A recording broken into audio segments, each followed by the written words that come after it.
Mateus 4, do versículo 1 até o 11º.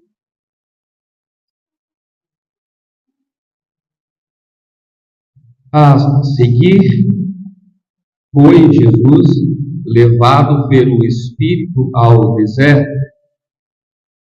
para ser tentado pelo diabo. E depois de jejuar 40 dias e 40 noites, teve fome. Então o tentador, aproximando-se, lhe disse: Se és filho de Deus, manda que estas pedras se transformem em pães. Jesus, porém, respondeu: Está escrito: Não só de pão viverá o homem, mas de toda palavra que procede da boca de Deus. Então o diabo o levou para a cidade santa, colocou-o sobre um pináculo do templo e lhe disse: Se és filho de Deus, atira-te abaixo, porque está escrito: Aos seus anjos ordenará a teu respeito que te guardem, e eles te susterão nas suas mãos para não tropeçares em alguma pedra. Respondeu-lhe Jesus: Também está escrito: Não tentarás o Senhor teu Deus. Levou ainda o diabo a um monte muito alto, mostrou-lhe todos os reinos do mundo e a glória deles, e lhe disse: Tudo isto te darei se prostrado me adorares. Então Jesus lhe ordenou: Retira-te, Satanás, porque está escrito: Ao Senhor teu Deus adorarás, e só a Ele darás culto. Com isto, deixou o diabo, e eis que vieram anjos e o serviram. Os irmãos podem sentar.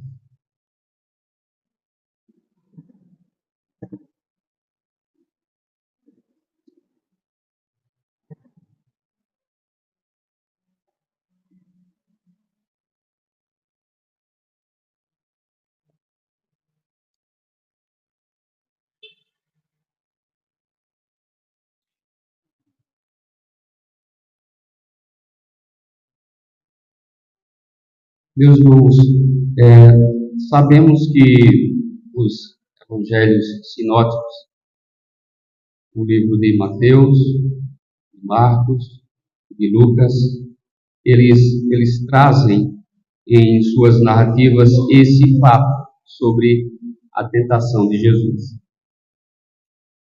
Destes, Marcos ele é mais sucinto, é muito curta a narrativa de Marcos deste fato da vida de Jesus, diferente dos outros. Porque Cristo, sabendo quem ele era, foi tentado. Satanás sabia quem Jesus era. Sabia que Jesus era o Filho de Deus. E mesmo assim o tentou. Certamente ele escutou quando, naquela ocasião, que Jesus foi batizado e Deus bradou dos céus, dizendo aquela frase que nós dissemos muito bem: Este é o meu filho amado. Este é o meu filho amado. Foi exatamente antes desse fato, da tentação. Foi bem antes. Exatamente antes. Esta tentação de Jesus é um paralelo com a provação de Israel no deserto. Os 40 dias correspondem aos 40 anos que os hebreus passaram no deserto. há esse paralelo. Satanás não é uma lenda, irmãos, não é um mito como muitos e como a mídia tenta incutir na compreensão das pessoas. Que ele é aquela figura feia de chifres, né? Aquela figura ou avermelhada, ou cinza, ou preta. A mídia, tudo por aí afora, tenta incutir isso na sociedade. A TV faz esse trabalho muito bem, costuma apresentá-lo dessa forma. E Hollywood faz isso muito bem. É claro que eu não quero exaltar Satanás aqui, mas a intenção é mostrar rapidamente quem Satanás é. Rapidamente. Só um parágrafo aqui. A Bíblia o identifica como homicida, como o pai da mentira. Ele é enganador, ele é de uma ferocidade destrutiva, como a de um leão. Todas essas figuras a Bíblia traz. Ele é comparado a um leão, a uma serpente, a um dragão. Trate-o com seriedade.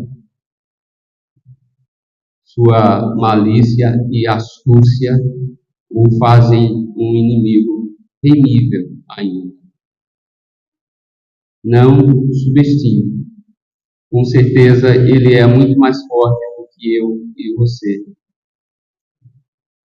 Mas graças a Deus que as Escrituras nos dizem que maior é o que está em nós. Pois bem, irmãos, percebem que Jesus passou por esse momento de tentação depois de um momento de glória. Um momento extraordinário que Jesus passou bem no princípio do seu ministério. O Espírito Santo desceu sobre ele e ainda ouviu a voz de Deus dizendo aquela frase: "Este é o meu filho amado." Ali estava a Trindade presente.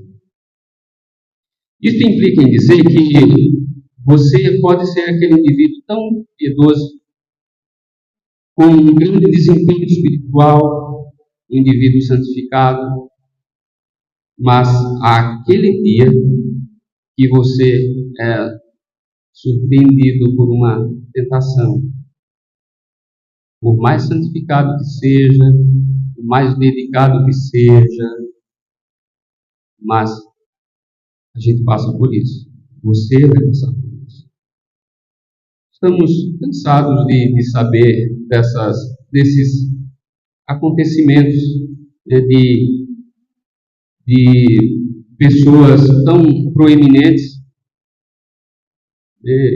pessoas notáveis no meio cristão, no meio evangélico, aquele teólogo fulano de tal, aquele pastor fulano de tal. A gente sempre escuta, né, histórias assim, acontecimentos assim, pessoas muito influentes, teólogos influentes, que passam por tentação e caem. Estamos cansados de ouvir isso. Mas é pecado ser tentado? Não. Claro que não é. Não é pecado ser tentado. Se configura pecado quando nós, cristãos, cedemos à tentação. Quando fraquejamos a tentação. Como podem ver, Jesus foi tentado e não pecou. Ele não foi vencido. Ele venceu. Interessante é que esses 3 evangelhos que narram esse fato informam que Jesus foi levado pelo Espírito. E um detalhe mais interessante ainda é encontrado em Marcos. Marcos apesar de ser tão sucinto, ele escreve que Jesus foi, só ele, Jesus foi compelido, impelido, diferente dos outros, de Lucas, diferente de Mateus. Marcos escreve que Jesus foi compelido pelo Espírito. E aí a gente percebe que ele foi impelido ao deserto para ser tentado. Foi compelido pelo Espírito para ser tentado. Dá uma ideia de obrigatoriedade. Diferente dos outros, que diz que ele foi levado e não compelido. Mas Jesus sendo levado ou compelido pelo Espírito para ser tentado pelo diabo, Deus sendo sujeito a isso, a gente lendo as Escrituras pode até fazer esses questionamentos, essas perguntas. Mas notem o seguinte, Mateus não relata, mas Marcos e Lucas dizem que Jesus foi tentado durante os 40 dias. Não informa que ele foi tentado depois dos 40. Ele foi tentado durante os 40 dias. Imagine um indivíduo desse, Satanás, 40 dias no seu encalço, tentando. Jesus estava cheio do Espírito, foi guiado pelo Espírito, recebeu aquela dose de ânimo do Pai, e isso tudo pressupõe que a tentação estava no plano soberano de Deus, o Pai. Estava nos planos do Senhor Deus que Jesus fosse tentado. Jesus começou o seu ministério vencendo. Por que ele foi tentado?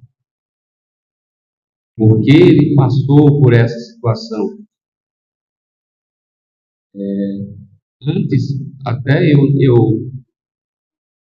eu tinha esse questionamento na minha cabeça.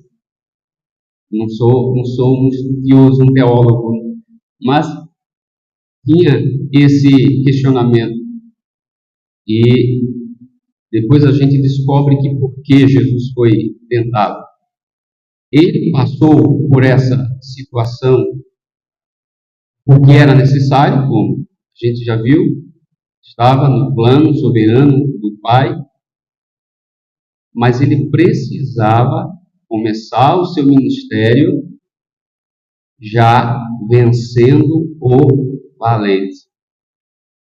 Não foi simplesmente para ser tentado. A questão não é essa, simplesmente para ser tentado. A questão é, Jesus foi para conquistar. Essa é a questão. Ele foi para conquistar o valente.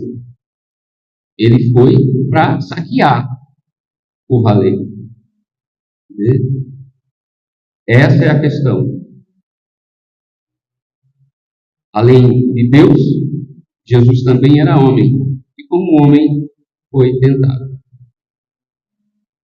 Será que não foi por isso também que Jesus foi tentado? Para nos compreender nas nossas lutas, nas nossas tentações? Ele, como homem, passou por isso também. Há outro paralelo que podemos observar aqui. Talvez Satanás tenha pensado aqui que, como no Éden, ele também venceria Cristo. Foi assim com o primeiro Adão, então possivelmente será com o segundo.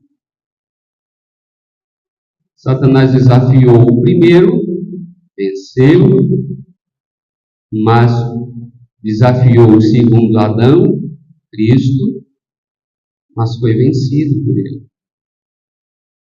A lábia dele, o poder dele de persuasão não foram suficientes para vencer Cristo, que a Bíblia o aponta como o segundo Adão. Há uma palavra minúscula nesse texto que lemos, e ela é repetida 3 vezes, que é essa partículazinha se.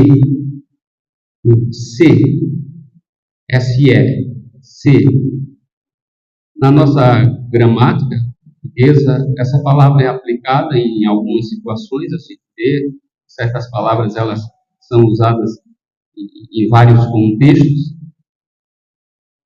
E esse se aqui, especificamente aqui nesse texto, o se exerce a função de conjunção subordinada condicional.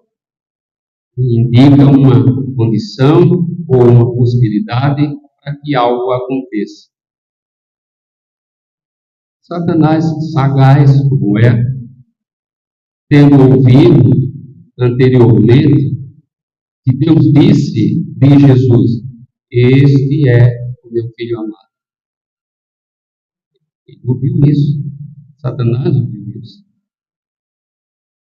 Então ele se dirigiu a Cristo por 3 vezes. Ele não chegou dizendo que ele não era o Filho de Deus, usando a negação. Ele não chegou já abordando dessa maneira. Ele chegou lançando dúvida, que parece ser pior, a dúvida quando chega na cabeça da gente. Chegou lançando dúvida. Se és filho de Deus, se és filho de Deus. O Cristo passou por sua vida inteira sabendo que era ou Cristo, ou Messias, ou Filho de Deus. Jesus cresceu já sabendo disso. E ainda ouviu o próprio Deus, na ocasião do batismo, dizer isso. E Satanás agora tenta fazer a todo custo que Cristo caia na armadilha da dúvida. Então ele usou o ser, o esse é, 3 vezes. E isso nos remete para os tempos de infância. Isso deve ter acontecido com vocês. Comigo aconteceu bastante, né? Quando me envolvia com alguma briga, alguma discussão, sempre acontecia essas situações. Olha, se você fizer isso, você vai ter tal coisa. Olha, se você tiver coragem para fazer isso, então, ou se você for frouxo, vai acontecer isso, vai sofrer tal coisa. Eu acho que nas nossas infâncias, a gente sempre é surpreendido dessa maneira. Comigo não foi diferente. Nem com isso. Vindo do tentador. Mas, e quando esse ser vem dessa forma, nesse tom de desafio, qual é a nossa tendência humana? É querer fazer. É querer fazer para mostrar que comigo vai ser dessa forma e vai dar certo, eu vou sair por cima. Veja a astúcia do diabo com Cristo. As tentações apelam para as motivações como impulsos físicos, Jesus estava com fome, o orgulho e o desejo das possessões. Se és filho de Deus, manda que essas pedras se transformem em pães. Ao que respondeu Jesus, está escrito: nem só de pão viverá o homem, mas de toda a palavra que procede da boca de Deus. De onde foi esse texto? Deuteronômio 8:3. Jesus citou as Escrituras. E novamente veio ser desafiador e ainda mais ousado. Se és filho de Deus, atira-te abaixo, porque está escrito. Satanás agora já vem com esse trecho. Porque está escrito? Se é palavra que tu queres usar, se é a Bíblia que tu queres usar, eu conheço ela. Ele disse isso, eu conheço ela. Interessante, o Satanás, não é possível, eu acho que ele não estava com a Bíblia aberta na mão. Conhecia de memória. Eu conheço a Bíblia, vamos lá, se o confronto é esse. Ele citou o Salmo 91, versículo de Salmo 91. E foi isso que ele citou. Está escrito: aos seus anjos ordenará a teu respeito que te guardem. E ele acrescenta: eles te susterão nas suas mãos para não tropeçares em alguma pedra. Salmo 91, 11 e 12. Ao que Cristo refuta o péssimo uso que Satanás fez desse salmo, porque o salmista, aqui nesse texto, ele exorta a confiar em Deus e não fazer um teste. O salmista exorta aqui confiança em Deus, e Satanás ele omite um trecho daqui. Se a gente for ler no Salmo 91, depois se vocês quiserem, vocês leiam. Nesse trecho 11 e 12 do Salmo 91, ele omite. Mas ele faz uso da parte que lhe interessa. Então, instigando um teste, como Satanás propôs. E, de novo, Cristo usou as Escrituras.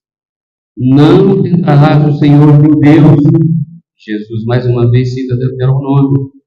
Desta vez, 6:16. E aí, Satanás foi golpeado por Cristo. E a essa altura ele já deveria estar enfurecido, porque não estava logrando o êxito. Esse segundo Adão está difícil.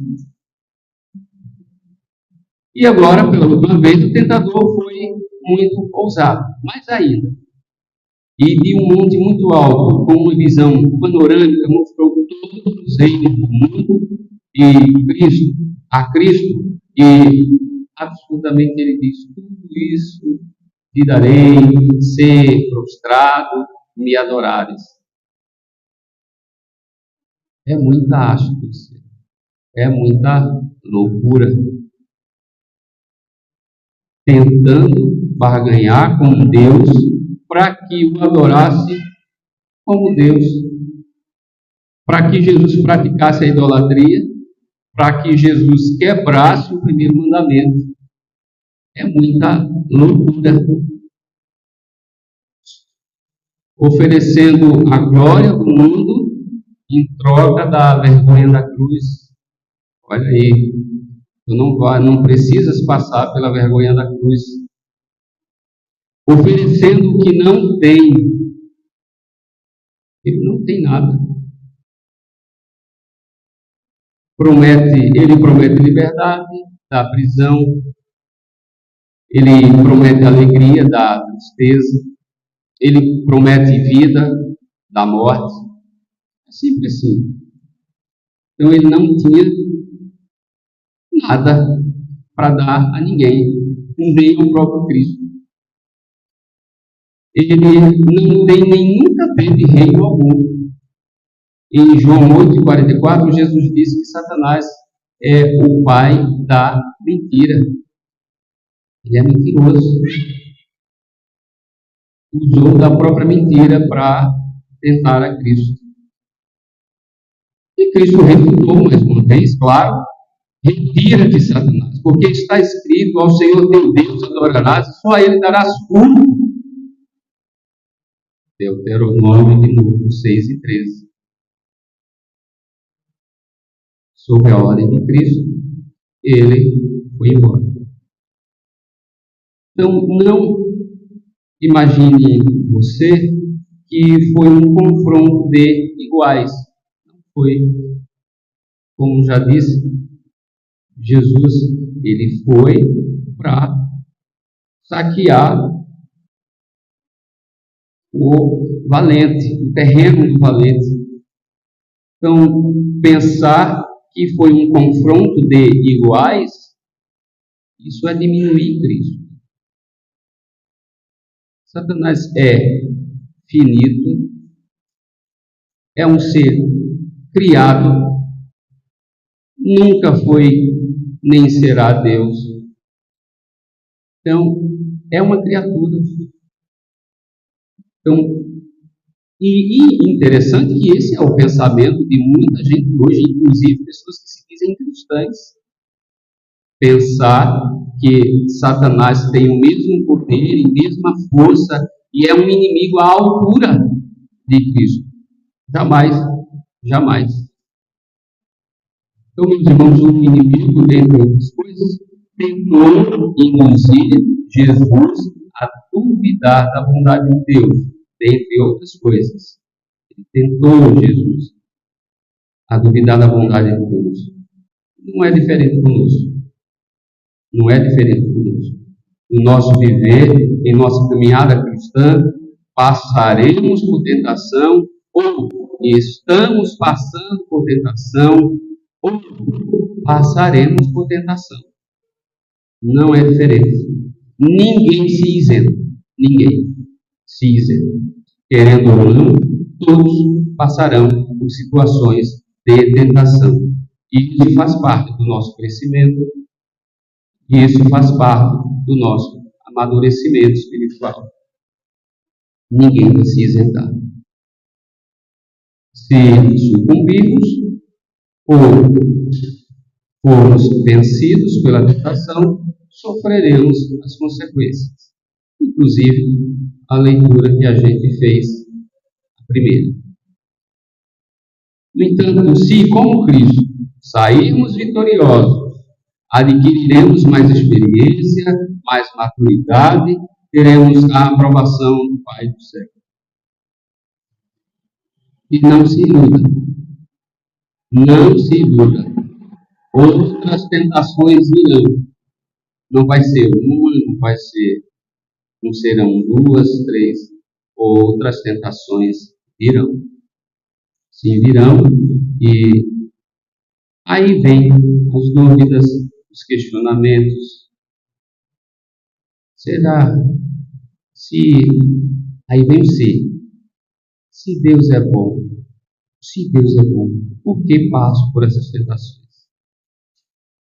Se Deus é bom, por que eu estou sendo afligido assim?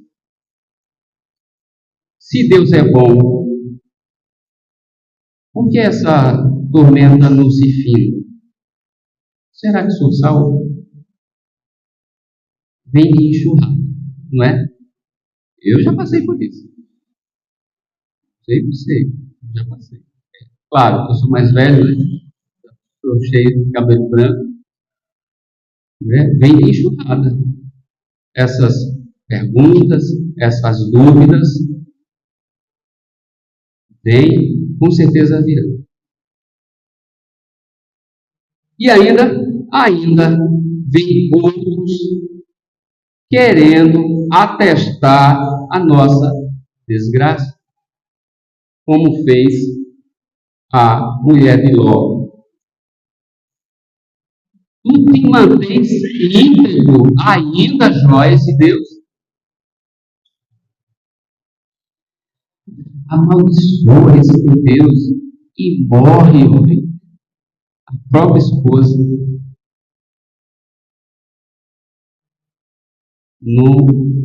Como se não bastasse vir lá de fora, ainda vem a própria esposa dele argumentando de modo tão contundente.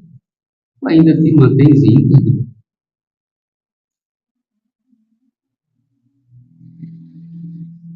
Cristo é o nosso exemplo, grande exemplo. Como ele venceu. Temos umas considerações para fazer aqui. Cristo estava em jejum, como nós lemos. Você, como filho, filha de Deus, em quantas e quais ocasiões você jejuou? O jejum faz parte da nossa caminhada cristã. O texto não informa que Jesus orou. Se você parar para ler esse texto em todos os evangelhos sinóticos, ele não informa que Jesus orou. Não informa. Mas todos nós sabemos que Jesus era um homem de oração. Então, podemos pressupor que ele orou e orou muito. A gente pode pressupor isso. Jesus era um grande homem de oração. É impossível imaginar que ele não orou.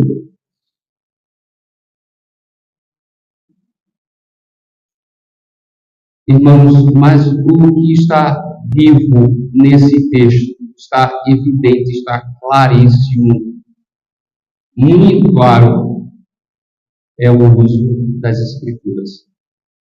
Nesse texto a gente observa esse embate entre Cristo e Satanás, o uso das Escrituras. E esta foi a arma mais evidente. O tentador também usou, como a gente pode ler. E é claro que ele usou com seus fins escusos. Para seus fins escusos, para conseguir aquilo que ele queria. Só que ele é um péssimo exegeta. Ele usou os textos bíblicos para conseguir seus fins. O que não conseguiu. A gente sabe. O que não conseguiu. Esta é a arma que o Pai nos deu, que Deus nos deu, para vencermos o diabo e o mundo.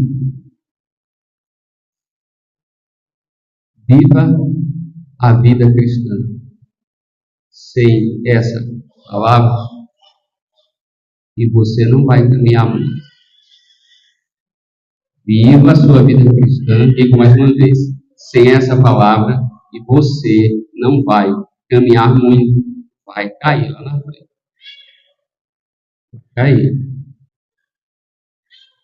Certo, crianças? A gente não pode viver sem conhecer as Escrituras, sem estudar com o papai, sem estudar com a mamãe. As Escrituras, não é para me gabar, não. Mas eu exijo de Benjamin que ele leia a Bíblia todos os dias.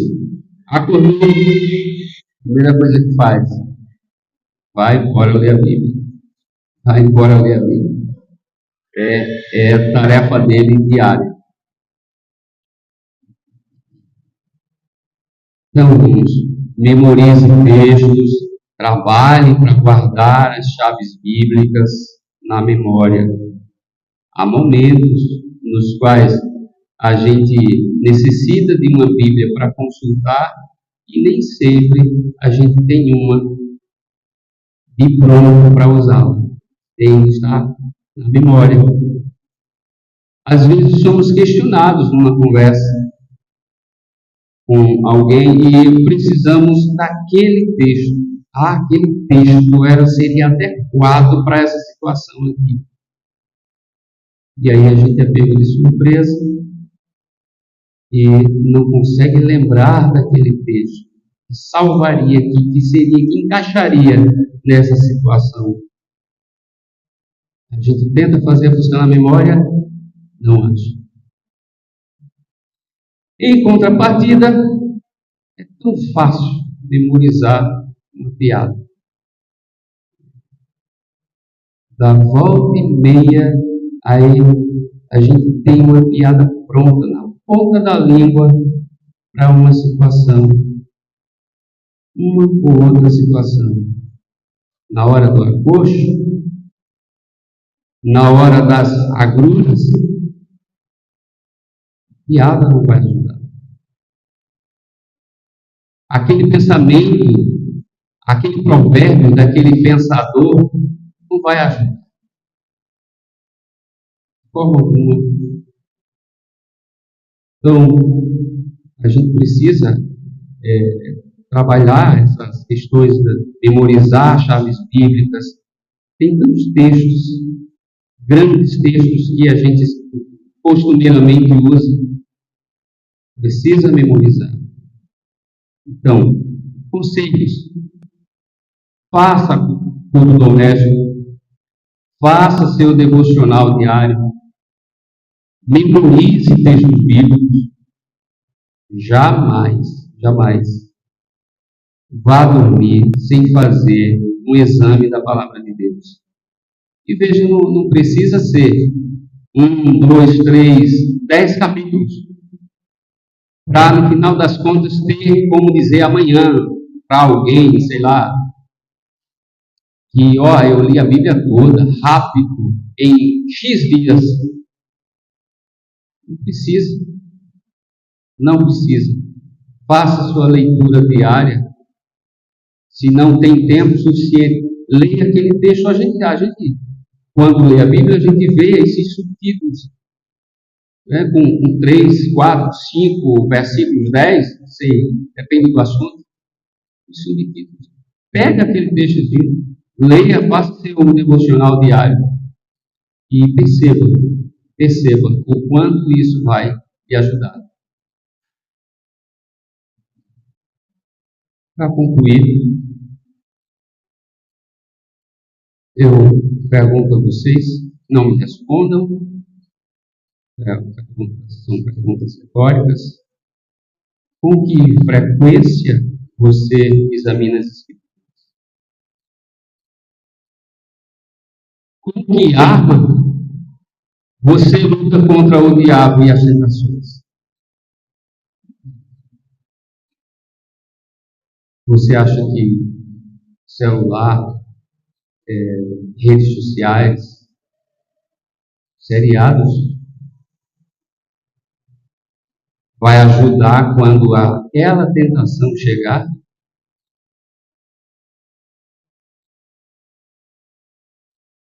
É claro que no celular você pode encontrar bons teólogos, ótimas pregações.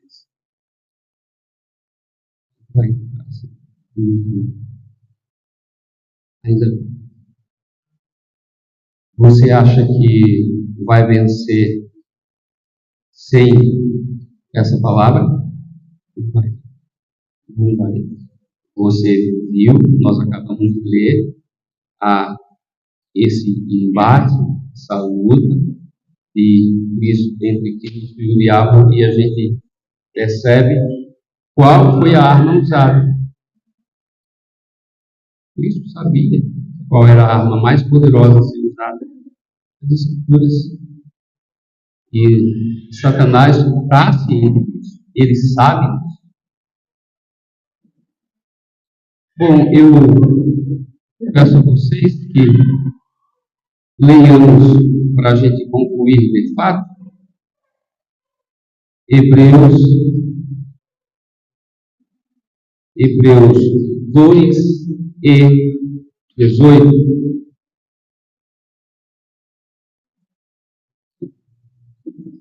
Hebreus 2 e 18. Eu vou esperar você abrir. Hebreus 2, 18.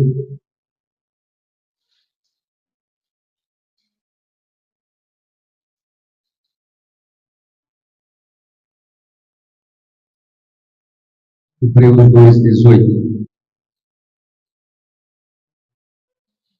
Vejam o que o escritor diz. Pois naquilo que ele mesmo sofreu, tendo sido tentado, é poderoso para socorrer os que são tentados. O escritor está se referindo a Cristo.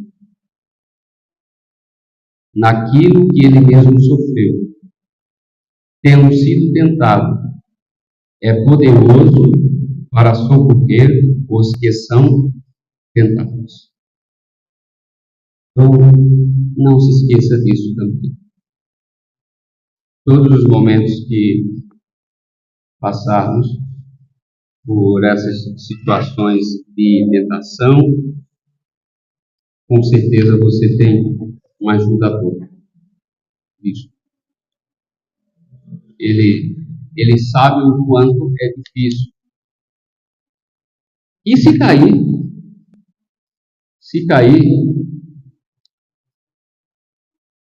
a gente tem que se levantar, não é, cair, então agora eu vou cair no mundo mesmo, já caí, a tentação, já cedi. Não. Como dizem lá fora, levanta a poeira, né, e servir a Cristo, servir a Deus. Então vamos orar ao Senhor. Pai eterno, te glorificamos, Senhor, porque a Tua palavra nos ensina, a Tua palavra nos exorta. Além disso, dentre tantas outras coisas, o Senhor nos deu a Sua palavra para ser arma para o teu povo, para vencermos o diabo e o mundo e o seu sistema. Tu não nos deste ídolos, figuras tuas, mas nos deste a tua palavra, nos deste os teus mandamentos, os teus estatutos. Porque se tu nos deste, tivesses dado a nós imagens tuas, tu sabes da corrupção dos nossos corações, que somos idólatras por qualquer coisa. Corruptos, sim. Mas nos deste a tua palavra, as Escrituras, a tua lei, os teus mandamentos, para que nele ou neles nós sejamos instruídos, busquemos os teus conselhos na tua palavra, descobrimos, sabemos como devemos andar, como devemos viver, como devemos te glorificar, como devemos viver a nossa vida aqui, como devemos nos relacionar, e tudo isso fazendo para a tua glória, para o teu louvor. E agradecemos por essa tua palavra, as Escrituras, que nos alimentam e nos aumentam a fé. E glorificamos por elas, e glorificamos pela tua grandeza, pelo teu amor, pela tua fidelidade, por tua igreja. Nós te agradecemos em nome de Cristo Jesus. Amém.